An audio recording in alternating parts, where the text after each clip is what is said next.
What is up, misfits and rebels, far and wide, fist bumps all round, and welcome back to the James Kennedy podcast. I hope you're all doing awesome. Before we get down to business, please remember to subscribe and share the podcast, because as you know, I am pretty much shadow banned on everything right now, and I need your help to get it out there. So get on it! We're in for a special one today, guys, because I'm joined by someone who's got a pretty unique and interesting role in the world. I'll let them explain further, but check this out. The official bio includes video journalist, filmmaker, news outlet owner, and if you don't know the name, you have definitely seen their content.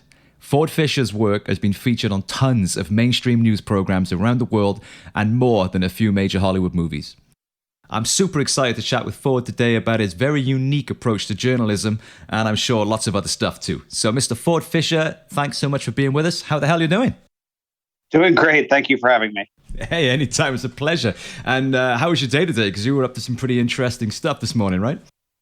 That's right. So on the day that we're recording this here, it's Monday. And so for the last week, there have been some climate activists in DC and then also in West Virginia. And so today they had planned on doing some kind of a direct action, meaning a nonviolent protest that would be sort of confrontational or disobedient against the police.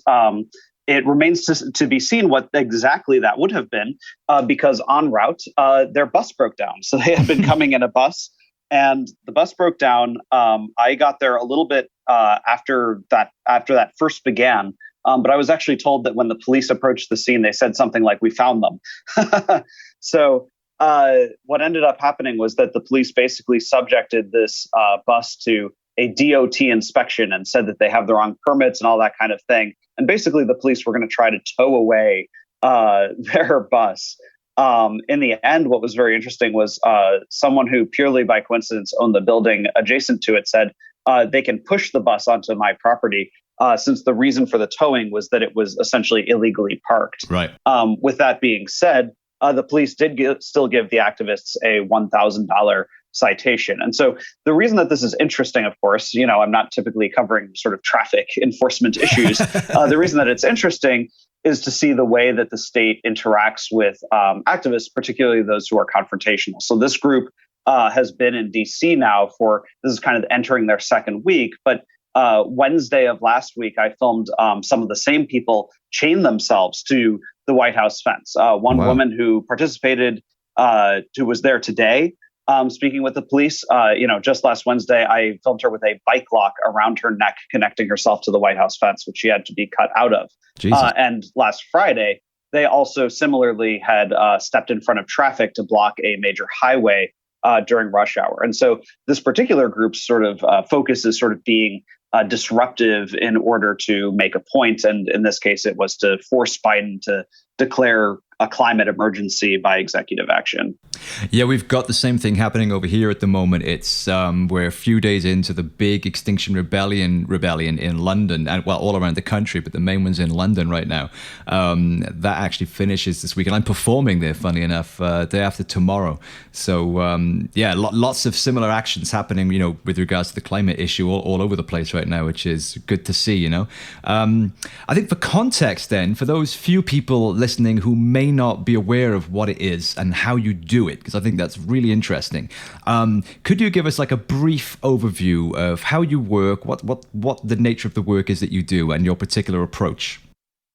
Sure. So the idea of what I do, I call it primary source documentary video. And so my idea is that, as you might have learned in elementary school, right, the difference between sort of a primary and a secondary source is that, a primary source is raw documentation of the thing that happens, original documents, transcripts, videos, that sort of thing, versus most of the news that you really watch is actually rather secondary sources, right? So when you watch CNN and they have, maybe a panel discussion about a event that occurred before, it's not primary source documentation of the story they're talking about. It's opining about it. It's describing it to you in sort of a modified or edited way.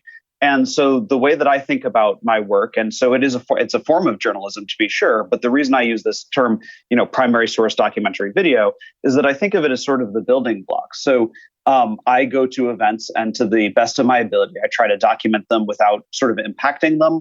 and without opining on them. So when I filmed the thing I described today, or like activism that happened over the last couple of weeks, I'm not out there rooting for the activists or rooting for the police for that matter. I'm trying to document what happens. And I realize, of course, that we don't live in an amoralistic world, right? Things are good and bad, but those are inherently opinion. And so my point isn't that I'm not trying to declare an equivalence of two sides or anything like that, but by having raw footage showing what happens, you start from a place of truth, and you have to have that initial truth in order to then have the kind of analytic discussion, the secondary source kind of journalism that comes from those sorts of things, right? In order for people to have an informed, conversation about something being good or bad, they need to have the information about what it was to begin with. So I think it's brilliant, man, and it's so unique. I mean, basically, you turn up at protests or political rallies or events, or it could be anything, armed with a camera, and you just document, oftentimes live streaming the entire event as it happens in real time. As you mentioned, without any kind of editorial or spin or slant, you just share the raw footage, the live stream as it's happening for other people to witness and form their own views on. And it also forms a kind of archive of events afterwards, when they are spun by, news outlets or whatever. You've got that archive there for all of us to refer back to, which is such a powerful thing to have. And I know that your footage is used by mainstream media like all over the world. Yep. I think it was actually used. I think I actually used some of your footage in my music video actually that was taken down by YouTube, but we'll come on to that. Okay. It's just such an interesting approach you've got. I mean, I've not really known of anyone else doing this. I mean, are there other people doing this? Is this a thing, or is it very much a you thing? Because I think it's so cool, man. Yeah, I mean, there are some other people and outlets that do this kind of thing. So I am quite friendly with people who I think others might assume are my competitors. So I will say that as far as like independent journalism goes, I think people who do the same thing as me, I think of as, friends rather than competition. But so, for example, BG on the Scene is one videographer who has a pretty similar style. There's also Scootercaster is the name of a New York-based videographer who similarly hires other contractors, which is also something I do, sort of similarly building an archive. Many of her things kind of do this same style, whereas I do more about political activism. She does that, but also, like basically crime and law enforcement in New York, which is not as much of my own focus. But so I really appreciate that, because I think that kind of primary source documentation applies to things probably beyond the exact type of stories that I focus on. So for me, I think that political movements are really fascinating because they capture in a real-time, much more visual way the kind of extremities of what people are thinking in a country at a given time, right? So when people have some kind of issue that they care about, guns, abortion, environment, taxation, whatever, war, foreign policy, whatever it is always the most passionate people who care about any given issue that go out on the street. But there are passionate people in both directions, right? So, I mean, I think that we saw this very critically in the United States leading up to and then throughout the Trump era. And there was a little bit of a downturn of the amount of political street activism following the departure of President Trump from the White House. But during that time, like the tensions in the country could really be exemplified or sort of visualized by talking to people out on the street who, for every one person who you might see on the street, there's probably a lot more mild people, but who are thinking the same thing, for sure, at home. Such a great thing to be doing, man. I mean, what are some of the greatest hits then? What are some of the events that you've covered that people on our side of the pond would be like, no way, that was that guy? Is there any content that you've created that, but not created, but shared that's, particularly worthy of mention? Right. No, I understand your question. So I would first point, so doing it kind of chronologically, one of my first stories that was very important to me to document was the riots that took place in Baltimore. So this was, only several months after riots had begun in Ferguson, which the co-founder of my company had gone to shoot, and I was kind of editing and working on that from home. But I went to Baltimore when the riots were taking place there in 2015. And so documenting the time period in which civil unrest had taken place there. And that is a time period that actually is now somewhat being re-examined because of much of the Baltimore police corruption that was really uncovered in the years following that. So just as an example of how that becomes relevant, that, that was one of my first very, very major stories that was being covered. But my and my co-founders' footage from that situation is actually being used in the HBO show We Own the City, which comes out on April 25th and covers that Baltimore police corruption. Going forward from there, I documented a lot of the rallies kind of leading up generally to the presidency of Trump. But then on Trump's inauguration day, this has somewhat been forgotten in history, oddly. But there was rioting when Trump was inaugurated. There was sort of direct kind of anti-fascist resistance to that. I think some would argue that it was unproductive or that the targets were not necessarily as related, right? The breaking of, a bank, the glass outside of a bank, Starbucks window, an Albon Pan, right? Like, some people I think might question, the validity of those as targets, but 200 people were arrested during that time period. 7 months later from then, of course, was the rioting in Charlottesville, which really, really captured the country's attention from then and was often used in its relation to how then President Trump responded to it, right? That many people were criticizing him for making what they saw as an equivalency between the two sides, saying there are many fine people. And of course, there's been, massive amounts of criticism, of the media then for saying that based on, things that they excluded. And so, people go back and forth on this, but it really highlights the value of raw footage, to be able to point to and have an informed discussion. So documenting that violence that took place in Charlottesville has since then been included in many documentaries, including that I associate produced a documentary for PBS that ultimately ended up winning an Emmy. More recently, somewhat more recently, was of course January 6th. But so in addition to capturing the scenes of January 6th itself, of being in the at the Capitol and amidst the violence and everything, was that I had been documenting the entire Stop the Steal movement that led up to January 6th, since the election actually happened.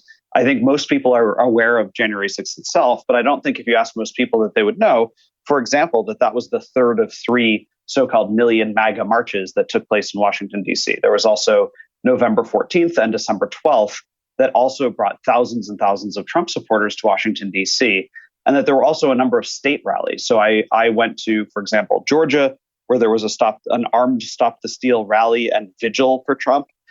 I had a contributor in Arizona, another contributor in Oregon, filming these Stop the Steal events. So not only, it didn't just come out of nowhere, right? When people are asking, like, how did we not see this coming? Right. How did this happen?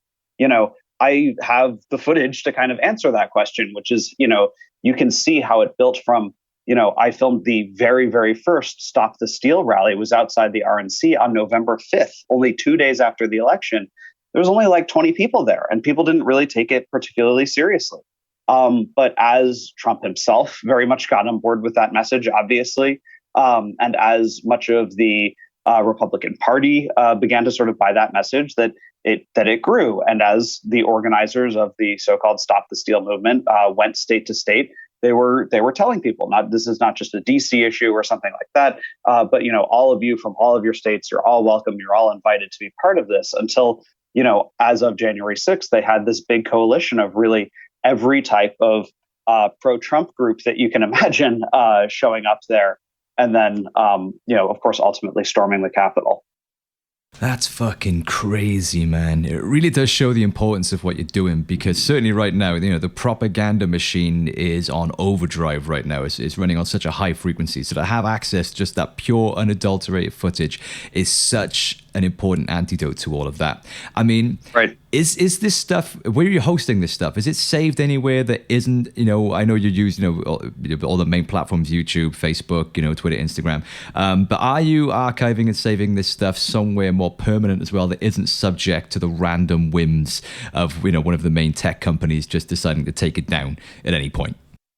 For sure. And I'd be happy to go more into those exact whims. But to put it simply, so I do have Facebook, YouTube, and Twitter, but YouTube in particular has had a lot of the types of censorship issues that you were alluding to. And so on that front in particular, I use a website called Odyssey. Oh, great, which essentially, which basically, to those who wouldn't know, backs up your YouTube videos automatically. And so like recently, I had a video of a January 6th defendant who is actually an elected official as well from New Mexico. And he had been charged with 2 misdemeanors. He did a bench trial. And so a judge acquitted him on one charge and convicted him on the other. So, he got half the outcome he wanted, half the outcome the prosecution wanted. But when he came outside of court, he had a lot to say. And I filmed that press gaggle beginning to end, basically a half hour of people, asking him questions. What did he think of his conviction? What are his beliefs now about Trump? What does he think about the future of his political position?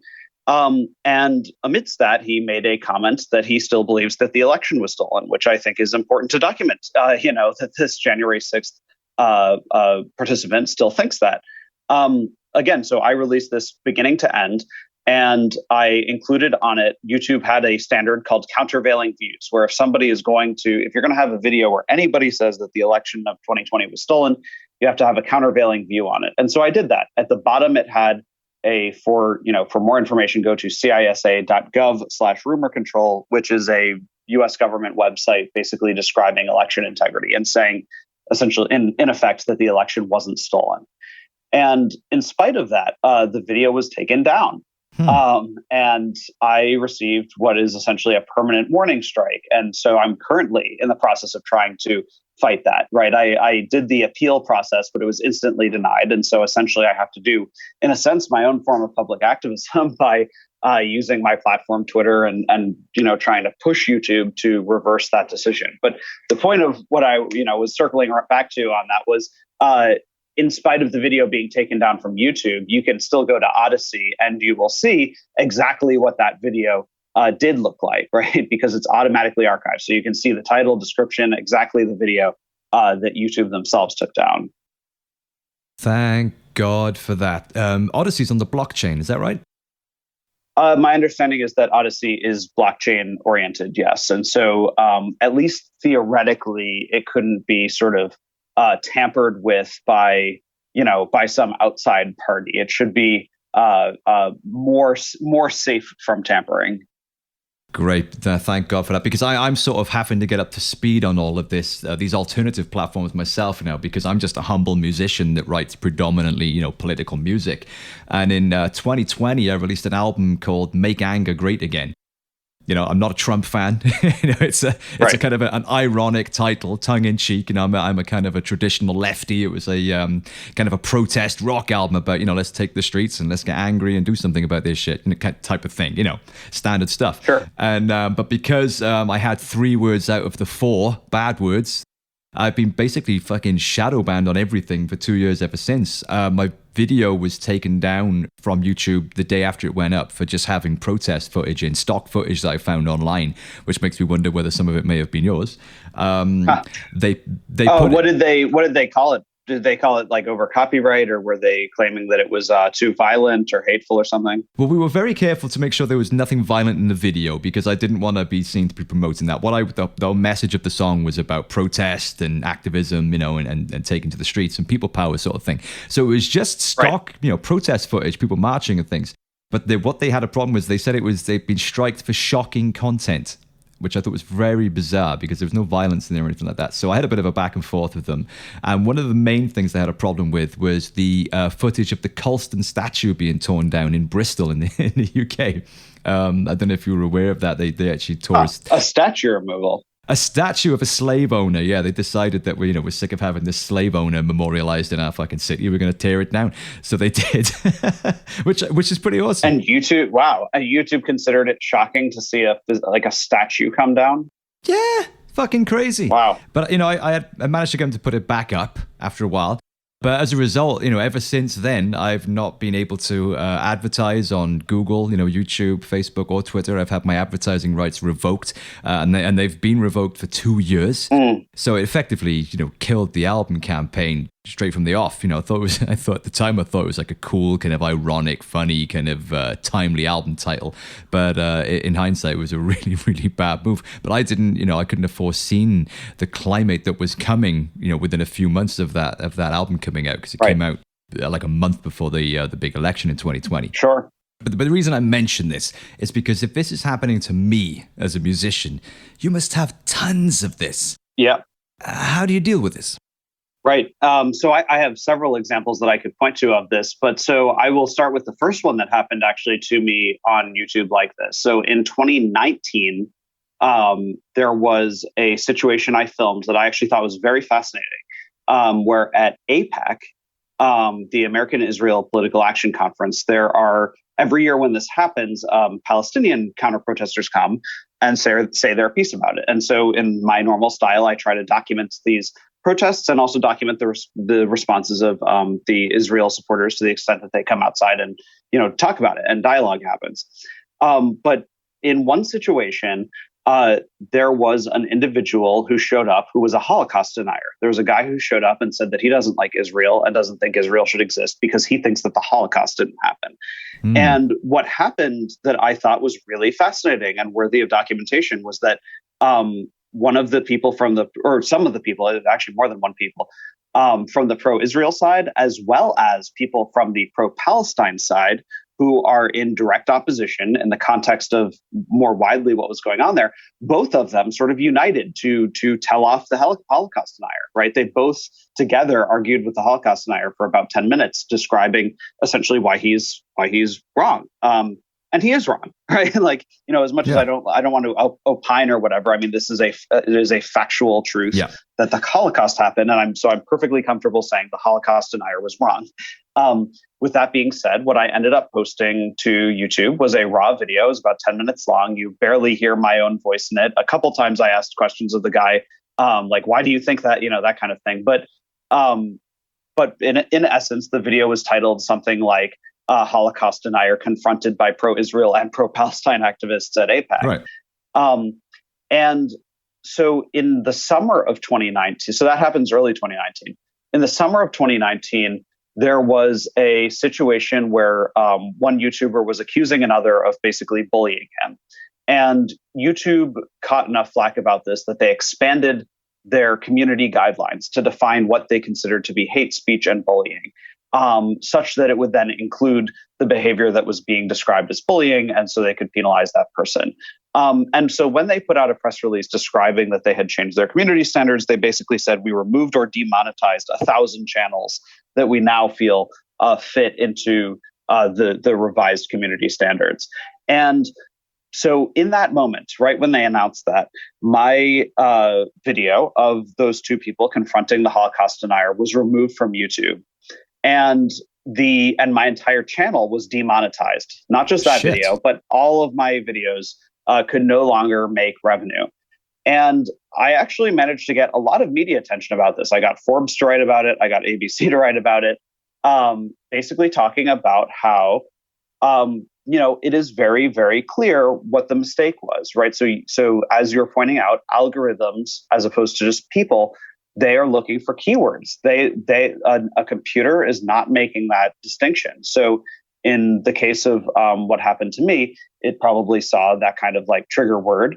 It hears the words of the person who was in the video, and it doesn't know how to distinguish between the views of the person filming it and publishing it and context of why they're publishing it versus just if a computer transcribes the words and then sees essentially a string of text and describes, oh, that's policy violative. Yeah. And so that went down and erroneously. And I pushed, even with all that media attention, I continued to push YouTube about it, tagging them constantly on Twitter, telling people to tweet at them, everything like this. And it took them until the beginning of the following year for them to remonetize me, the beginning of 2020. And so it was a total of actually 7 months that I was demonetized. And then they said, oh, it was your channel was demonetized in error. We apologize. I didn't get any money back. Right? For 7 months. But 7 months of demonetization resulted from that. And so then I thought, okay, fine. Now that they've fixed that, hopefully I won't have this kind of issue again. Well, I was kind of wrong about that too. So when January 6th happened, YouTube made a very rapid change of policy. And so YouTube's stated reason for this is they basically said, well, we've realized that that people promoting what they call election integrity disinformation are inadvertently or inadvertently, but that they are promoting violence possibly.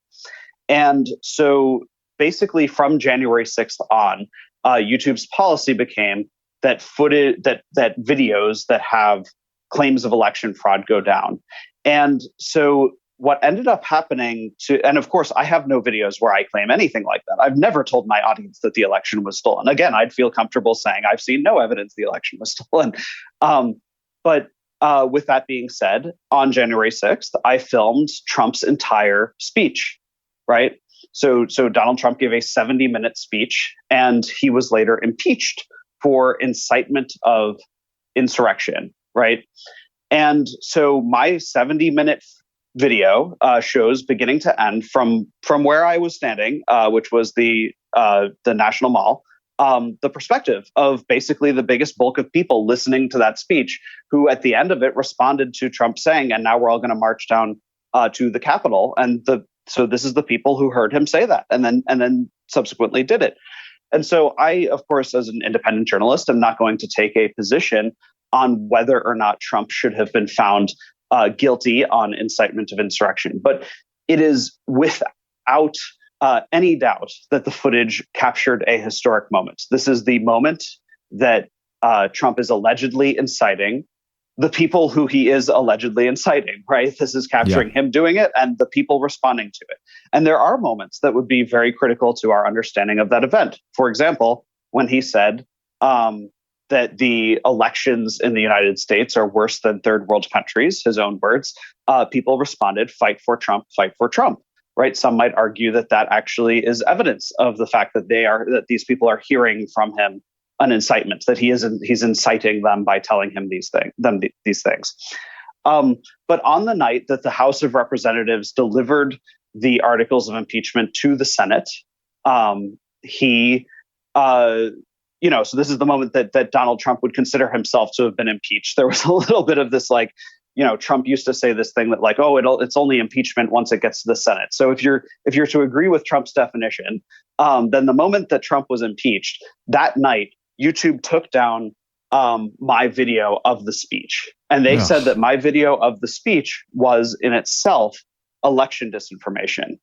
And so, of course, I vehemently disagreed with this. Oh, and by the way, they demonetized my entire channel again. Oh, God. In the process. So frustrating. And so I vehemently disagreed with this. And I guess I sort of benefited from a news cycle in which everybody was very deeply interested in all things January 6th. So Fox News actually wrote an entire story about this. They also talked about how Status Quo, a progressive independent outlet, which I would consider myself very friendly with the people who run it, often collaborating. We have a couple of freelance contributors in common, et cetera. But they had footage from January 6th as well, that they had live streamed that was deleted from the internet. And some of that is basically lost forever for the same reason, because the people, at the Capitol were saying that the election was stolen. And so after Fox News reported on it, YouTube ultimately said, oh, this was, in their own words, they said it was an over enforcement. So they remonetized the channel, but they did leave the video down. And the logic they said, that they explained, is that in general, for a lot of the standards of YouTube on violence, hatred, etc., there is what I consider to actually be very correctly an ESDA exception: educational, scientific, documentary, or artistic. Right. So if you are posting a video, for example, where somebody says Sig Heil or says something hateful about a certain race or something, YouTube is, in my opinion, actually accurately pointing out that there's obviously a difference when it's because of education, science, documentary, or art. Right. So if you're making a music video and there's some character in it who says something hateful, and then that person goes and burns in hell or something. I don't know. Yeah. or you have a documentary that is showing sequences of Nazi Germany, or an education, it is educational if you had a Hitler speech on YouTube that's not meant to promote Hitler, but so that you understand what he's saying, whatever. Yeah. These are what the ESDA exception is for. But what YouTube came up with is that there is a new problem, which is that COVID and elections, these are the only two issues where they say the ESDA exception is not just blanketly true just by being part of an ES or D or A thing. What they said is that in these situations, if you have footage where anybody says one of those things, you have to have a countervailing view. So it's not just that I, as an impartial observer, document the Trump speech, but I have to actually actively say, essentially, Trump is wrong, right? I have to point them toward a different source. And so what I started doing was basically overlaying a link to a government website, cisa.gov/rumor control, which basically is a government website describing election integrity. And so while at least I have that solution now, at the time there was no such proposition that you had to do this. And so I know I'm being long-winded by giving a few examples, but there was one other very, very frustrating example of this that I think will show how stupid the way that YouTube's computers handle this and kind of how dense they're being. So on Inauguration Day, so 2 weeks after January 6th, the whole city is very locked down. And whereas there would normally be lots of activism pro and against the incoming president on an Inauguration Day, this was a very locked down day. Military everywhere, very few protesters, whatever.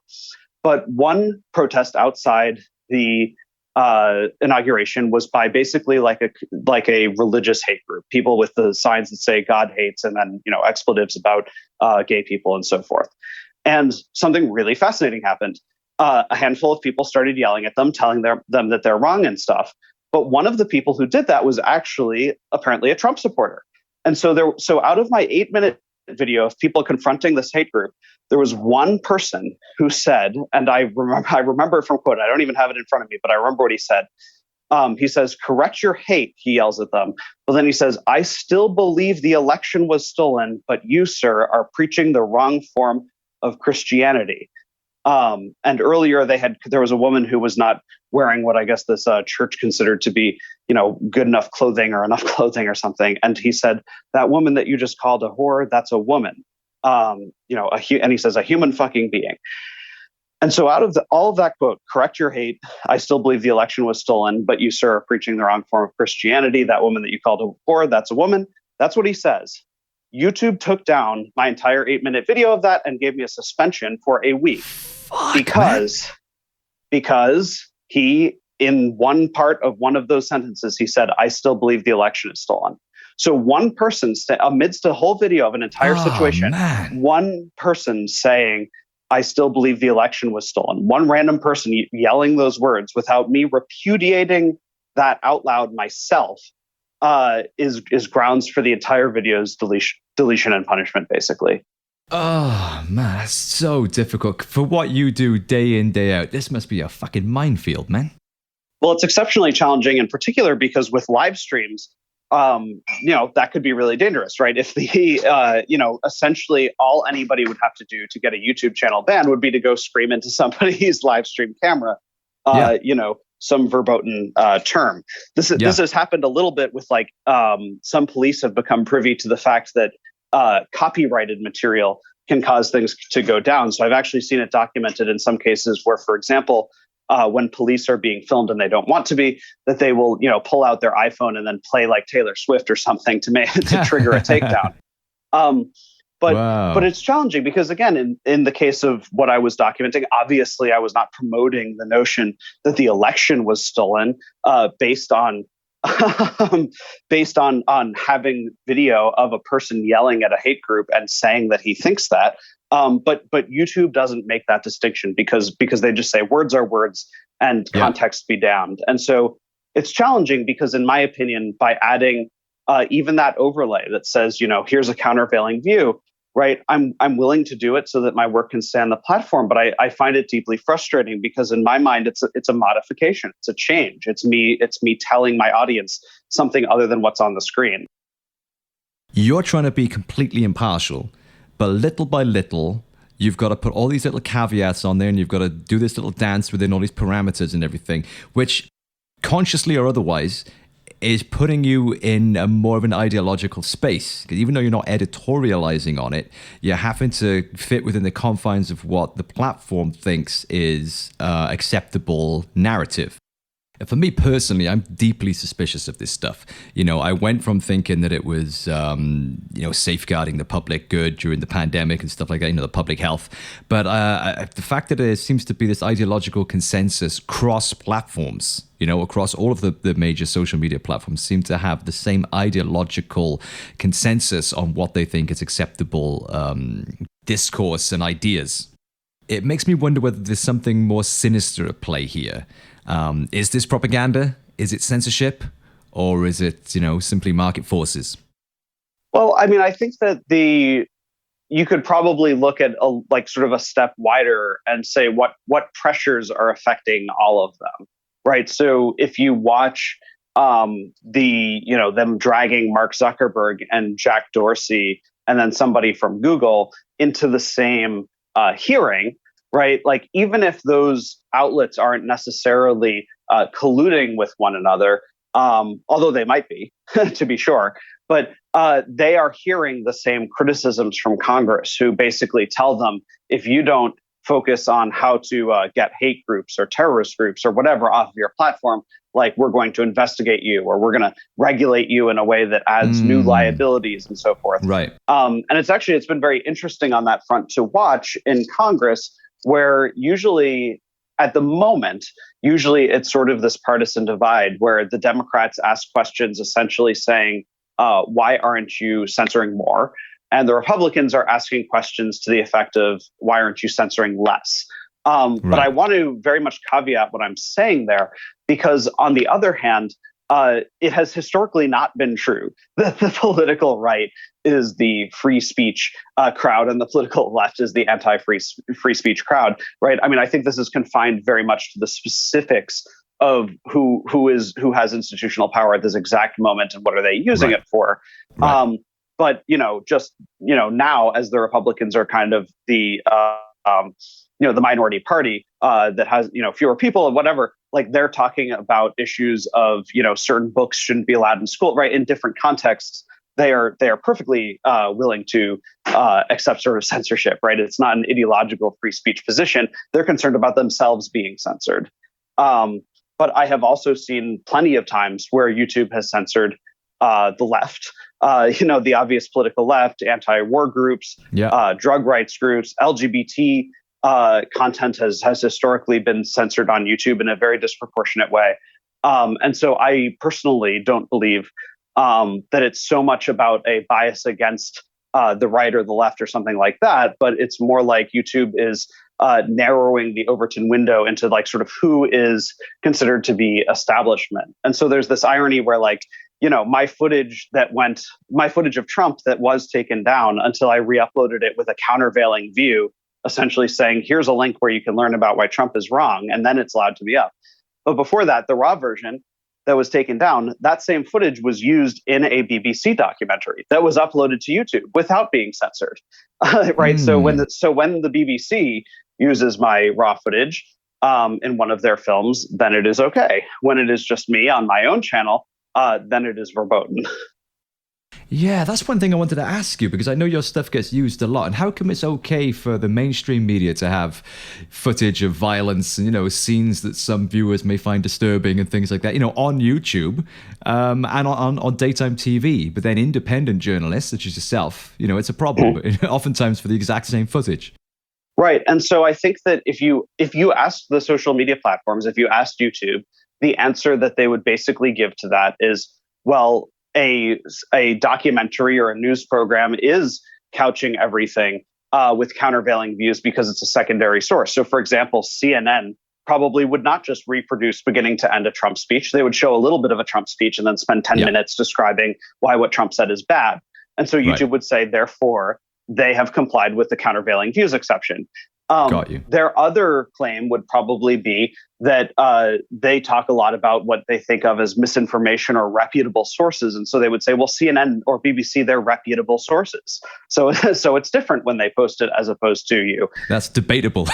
I find that highly debatable because, in my opinion, primary sources are inherently more reliable than secondary sources. I think, in my humble opinion, my footage of an event like that is far more informative than seeing what some people behind a desk at CNN who weren't actually there think about the thing that I filmed for them anyway.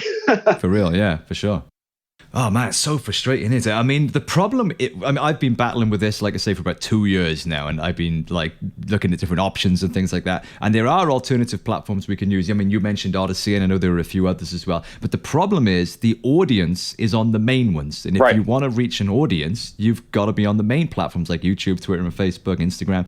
You know, so it's a difficult dance to do, and it's a difficult line to straddle because, you know, you want to be true to who you are and to what you do.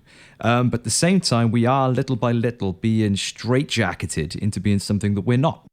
Right. And I mean, I would point out about those alternative sites that while I certainly like Odyssey, and then Minds is the other one I have, which cross-posts my Twitter content, that my issue with alternative social media sites is not only just that they have smaller audiences, but that essentially the people who end up on those platforms are the people who have been censored by the other platforms. So in my ideal world, my content would be very accessible to sort of everybody who wants to look at it. And if my content is only going on to the sort of censorship-free, you know, alternative platforms, then I'm only finding people who have been censored into it to get there. And, conspiracy theorists and right-wing nut jobs, you mean? Well, I think that's certainly the case with, for example, Gab, right? Like for real, yeah. When Gab became a thing, you know, I don't know enough about Gab to like endorse the technology of it, but I don't really have a technology problem with Gab. Like in principle, the concept of it is probably there's probably a utility to it, but in practice, the people who end up on the website with the frog logo, based on the fact that they've been banned off of Facebook, they all end up being basically, racists. Right? They all ended up on one platform because they got banned from another platform for racism stuff. Then you have a platform where it's all a bunch of those people egging each other on, probably into becoming more extreme, and that's how you end up with, for example, the shooter of the Pittsburgh synagogue in 2018 was a Gab user. Right. So this also somewhat was the case with, albeit less extreme, but Parler, right? Parler had so many people, for example, who were actually attended January 6th because Parler ended up sort of catering to those who had pro-Trump positions who had been censored from social media. So while I am totally I have no doubt that a lot of Trump supporters have sort of found themselves kicked off of social media and they're looking for an alternative. And it probably makes sense that one become sort of available to them. Like I understand the business proposition of Parler. There's no appeal to somebody like me to go and post into a space where my audience would end up being homogenous, right? There's nobody else to be found there. My content wouldn't be debated about in any meaningful way. It would only be watched by people of one political persuasion, and that's not really the purpose of journalism. Yeah, anything you put into that hole is going to come out, you know, just confirming whatever bias they've already got. And it's going to come out with a red ball cap on it. Yeah. Well, I suppose it's a lesser of two evils situation. Then, the position we find ourselves in is unfortunately, having to change the way we deliver some stuff in order to stay on the platforms. Then so be it. But it is really frustrating, and I still do feel quite sinister about the whole thing, man. You know, when a song can be taken down because there's footage of a statue. It's like, oh, for fuck's sake, man. I mean, you can't foresee every tiny eventuality at that level, you know? And you can't know what people are going to like change their minds and then decide that this thing is good or bad or whatever, right? So in the case of this January 6th thing, right, January 6th caused them to change their platform standard, right? And so my footage published like on literally like it was like late on that night. So it was early January 7th morning that I published that Trump footage, and then like that basically was subject to like their immediately new, community standards guideline or whatever. So the standard is constantly changing, And I think that people have a hard time knowing exactly how to comply with it, because when they very first said, "Oh, you could point people toward a countervailing view, a source of a countervailing view," I didn't even really understand what they meant by that. No. And it seemed like they were intentionally being ambiguous about it, because they probably didn't. If they gave a very specific way, oh, if you just have this link in the video, it would kind of undermine it, because then somebody could post, essentially intentional election disinformation and then just use the magic words to keep the video online. And so I think they were deliberately obtuse about it. But when you think about any other area of sort of law and society, that's not how we think about how rules should be written. You want rules to be written in a clear way so that you know what following them is and you know what not following them is. Imagine if the federal government of the United States or Britain or wherever said, we're going to pass a law outlawing this, whatever it is. We're gonna pass a law outlawing sandwiches. Well, what's a sandwich? Are cheeseburgers sandwiches? Are hot dog sandwiches? Well, we're not willing to tell you that, because if we tell you that hamburgers are allowed, then you're just going to start making hamburgers all the time. So we're just going to let you find out once you've made one, right? That kind of law wouldn't work. But on YouTube right now, it's very much at the discretion of essentially computers that don't understand context and people who are probably looking at a million cases and then just smash that reject appeal button. Yeah, that makes a lot of sense. You've actually broadened my perspective on this quite a lot now. Good food for thought. I mean, because it can feel very personal, can't it? I was really angry, man. I felt like, it was a personal conspiracy against, my message and my art. And I know for I had Lee Camp on recently, and he's just recently lost his entire 8 years worth of work, just completely taken down, gone, forever forgotten. So it can feel very personal, but I suppose what you're saying is that it's not.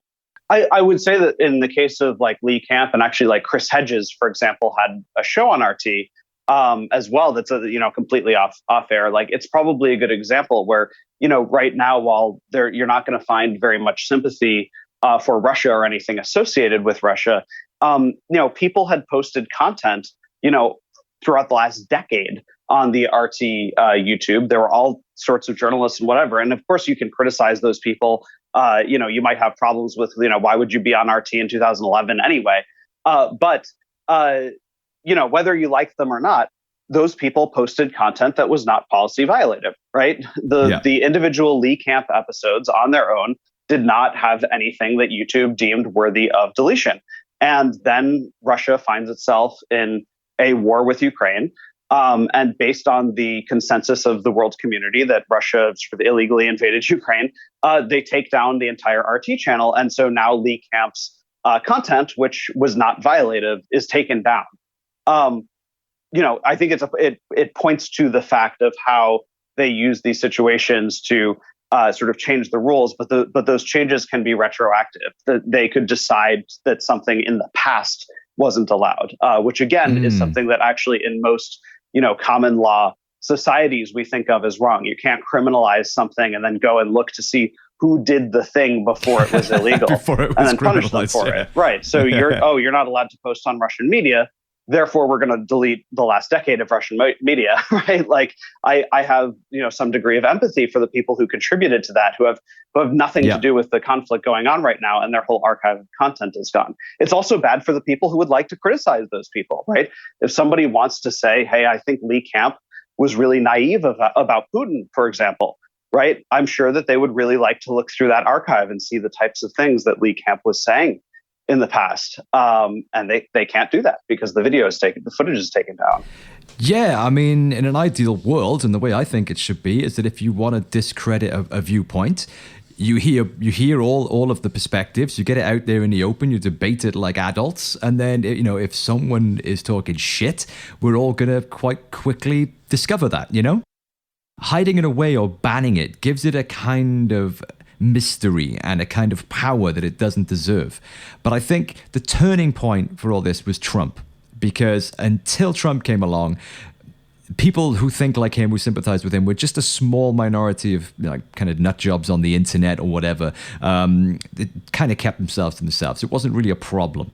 But then when he came along and amplified those views and kind of validated them, and then social media obviously, amplified that, tenfold, and it kind of spread like a virus. And then I think when we had an actual virus, in the pandemic, Sure. and we saw the spread of mass conspiracy theories and medical misinformation, I think all of that together, the Trump stuff and the violence and the anti-vax stuff and the anti-lockdown stuff, it all became so much more than just a small group of people on the internet talking shit amongst themselves. It became actually dangerous, physically harmful.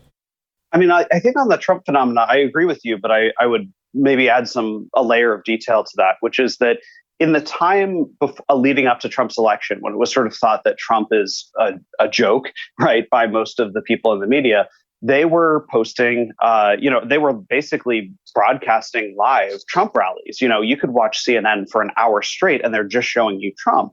And I think that they've changed their tune now about that because they realize they broadcast him straight into the presidency. But I remember sitting in on a comedy show of Lee Camp's in New York during that time period where they were saying, he was saying how, basically Bernie was getting like 4% of the amount of media coverage as Trump was. The difference between the internet and the cable news is that the cable news is finite. You get 24 hours to fill in a day. And so if CNN is deciding to fill all of their time with Trump, I would argue that that's actually irresponsible. I don't think that I want full Trump speeches to be what you're watching when you're watching cable news. Because I think the internet is actually the right resource for that. So I think that there is a huge world of difference between like me documenting primary source stuff that can be looked up and watched to see the full context of the situation like that. It's historical. It can be accessed all the time, whatever, versus when CNN is deciding, okay, people sitting down for dinner tonight are going to watch for 2 hours. What are they going to see? We will broadcast a Trump speech. That is different. That's a choice. Yeah. Yeah, you know the score, man. So, like, switching gears a second then, something I wanted to ask you before you go is the length of time that you've been doing this now, all the actions you've been to, more than most people probably. Yeah, absolutely. You've seen all shapes and sizes of this. You've been involved, you've been right in the center of, violent outbreaks and riots, and you've seen, countless peaceful demonstrations as well. Do you have a gut feeling or an actual opinion on the effectiveness of civil disobedience, peaceful civil disobedience versus violence? Have you seen one be more effective than the other time and time again, or do neither work, or do we just need to go out and burn the city down? Yeah, so I think that it is. There's actually a phrase that a lot of activists use, which is like direct action gets the goods. Which is to say that basically being out there in physical space and being confrontational. So not just holding signs, not just posting about something, but actually doing something while remaining nonviolent tends to be effective. And I would say that looking back through my kind of archive of work, I can find a lot of examples of that being true, where, for example, the police are going to remove people from a homeless encampment. They're going to say, we're going to take all these tents, we're going to, wreck all their stuff, basically, and throw it all away. I went to a situation like that once where an individual told me that he had been on the streets for the last 3 years. And in those 3 years, he's basically never received any government services, but 4 times the police have basically gone through and done one of these encampment, quote unquote, cleanups, and that he has lost everything, that people took everything from him. But this time when I was there were activists who had called attention to, we found out that one of these is going to happen. And so myself, some other independent journalists were there, as well as activists who tried to block it. And when that happened, basically, when the DWP showed up DPW, the Department of Public Works in DC, as well as police showed up, they ended up only taking the stuff that the homeless people there volunteered them to give up, right? Okay, so this tent has actually not had anybody in it for months and it's filled with trash. You can take that away.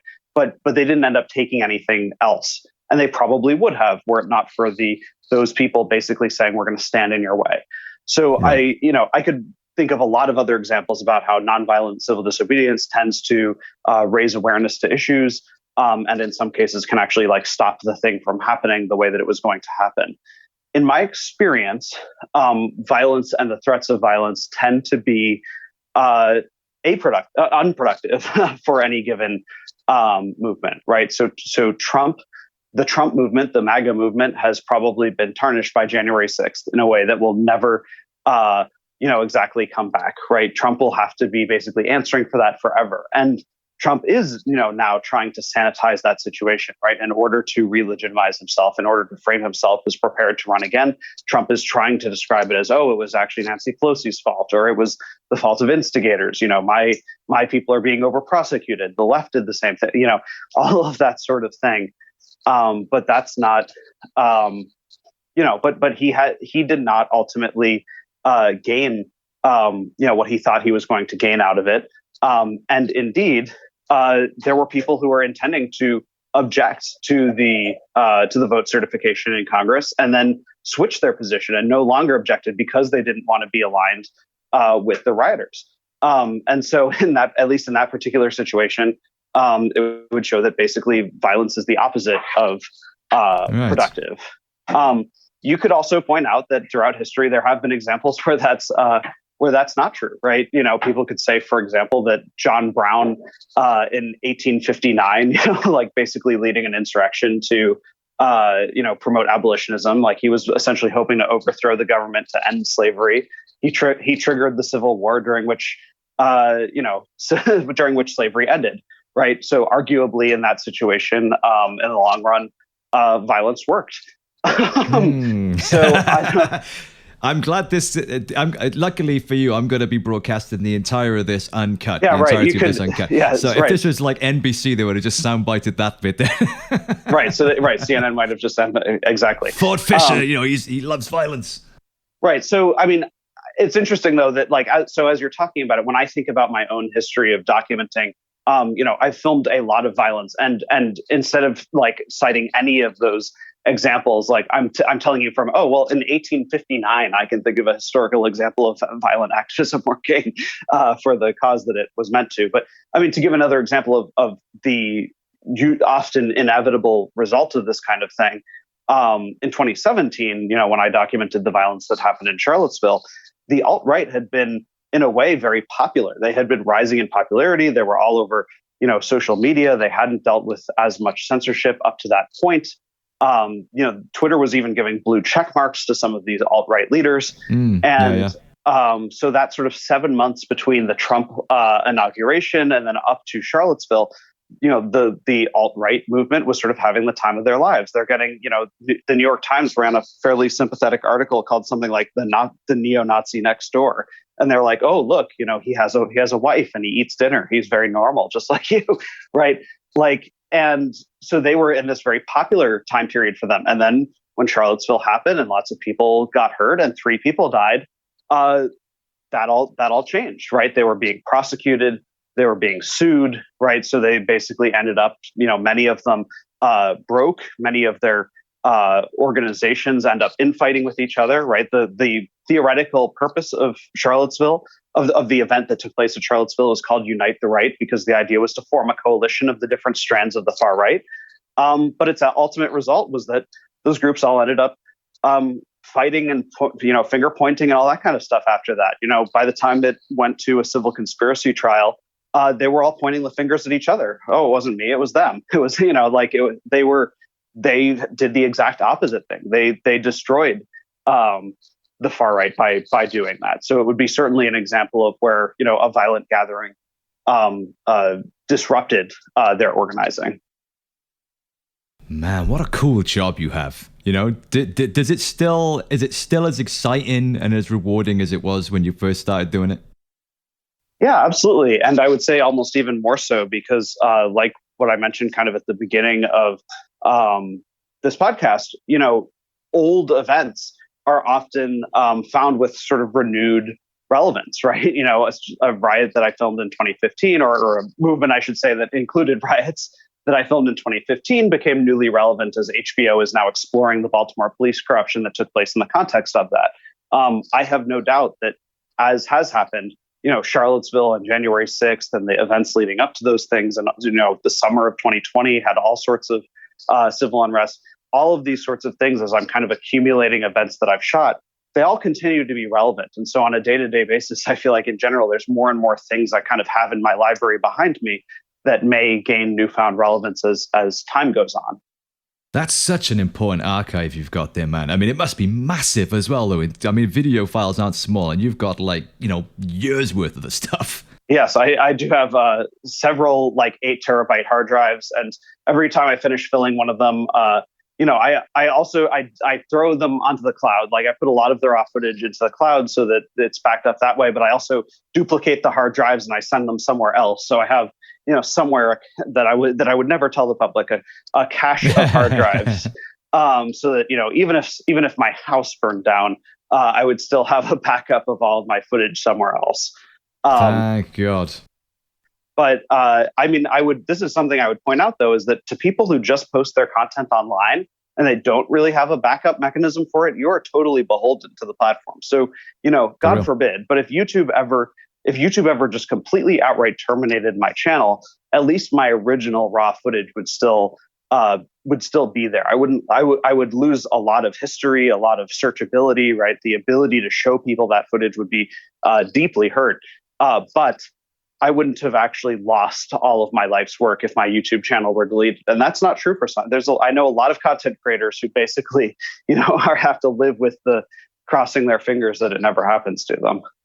Yeah, well, that's a lesson that I've learned. I mean, it's not as drastic in my case as a musician, but I've certainly had a rude awakening, when I was told what I couldn't say, and I lost my advertising ability and had my video taken. And I realized, okay, this isn't my content when it goes on there, it's theirs. And they could decide to take it down, or they can close shop and take it all with them, and it's gone forever. So that was kind of a rude awakening for me. So I'm really glad that there are other places that we can, use as a backup, even if it's not our main outreach to people, So with regards to that, then where can people, because I'm sure everyone listening to this is going to be absolutely fucking fascinated, where can people find your stuff, the archival stuff? Where can they find you, what you're up to this week and next week, and support you and get involved?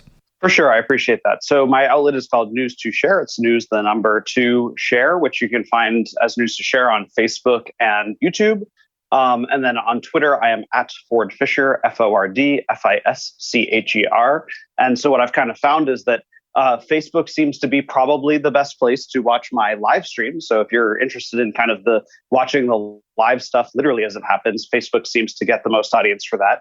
Twitter seems to get the most audience for kind of posting things right after something happens. So usually when I cover an event, I am making a tweet thread sort of detailing what I saw, highlights afterwards.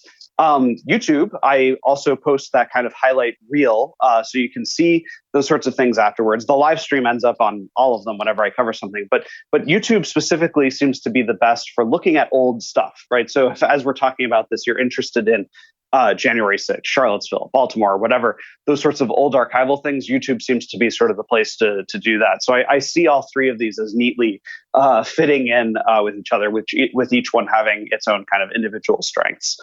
And you've got everything on Odyssey as well, yeah? And so all of the YouTube content is backed up on Odyssey, which essentially represents everything that you would also see on Twitter and Facebook, but it specifically is backing up the way it's presented on YouTube. Yeah, for that day when they decide to fucking take your account down or demonetize you again for no reason. Well, let's hope not, but I suppose it could be. Oh, well, Ford, look, it's been absolutely amazing to speak with you. Thanks so much for your time today, man. I really enjoyed it. I mean, what an interesting life you lead. And thanks on behalf of all of us for everything you're doing. If you're putting yourself in harm's way like that to share this information with us in the raw, it's such an asset to all of us. So thanks you, on behalf of all of us. And please, keep doing what you're doing and long may you continue. All right. Thank you very much for having me. Awesome. How awesome was that? Oh, man, I got to go back and re-listen to that one myself. I hope you guys enjoyed it too. Please do go and check out all of Ford's amazing work on all of his pages. His website is news2share.com, which is the number 2, so it's news2share.com. Facebook, his main live streaming platform, is Ford Fischer Video. He's on Twitter at Ford Fischer and on YouTube at News to Share. Next week, I've got an absolutely incredible guest. A podcast highlight for me for definite. I'm so excited to share this one with you. So please, I'm going to nag you again. Get over to hit the subscribe button, hit the bell notification, like, share, comment, tell your friends, get involved and help me get this podcast out there because it's not about me, it's about the guest and this incredible information. As I've said many times, I'm pretty much shadow banned on everything now, so I need you guys to get it out there for me. So please subscribe, like, share, and let's do this. Thanks again for listening and tuning in. I love you guys to bits, and I shall see you next week with It's a Good 'un.